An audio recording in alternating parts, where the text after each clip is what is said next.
اسی طرح مینجمنٹ کو ایز اے سبجیکٹ لینا، ہم دیکھیں یونیورسٹیز میں ہم مینجمنٹ پڑھتے ہیں، ٹھیک ہے، کالجز میں ہم مینجمنٹ پڑھتے ہیں، کوئی MBA کر رہا ہے، کوئی BBA کر رہا ہے، ٹھیک ہے، تو ایز اے سبجیکٹ جو مینجمنٹ کو لینا ہے وہ سیکنڈ پہ آتا ہے، management as a discipline.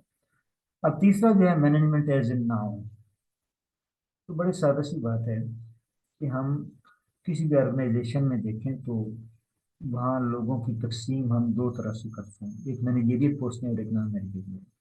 Managerial پوسٹوں پہ جتنے لوگ کام کر رہے ہوں گے، مثلا مارکیٹنگ مینیجر ہے، فائنانس مینیجر ہے، ایجوکیشن مینیجر ہے، پروڈکشن مینیجر ہے، ہیومن ریسورس مینیجر ہے، تو مینیجریل پوسٹوں کو مجموعی طور پر ہم ایک نام دیتے ہیں کہ مینجمنٹ۔ اس طریقے سے ہم کہہ سکتے ہیں کہ مینجمنٹ کو ایسے ناؤن ہم یوز کر رہے ہیں۔ تو آج کے لیکچر کے لیے اتنا کافی ہے، انشاءاللہ نیکسٹ لیکچر میں ہم مینجمنٹ کی ڈفرینٹ ڈیفینیشنز پڑھیں گے اور پھر اس کا کرکس دیکھیں گے کہ ایکچولی مینجمنٹ ہے کیا۔ Thank you.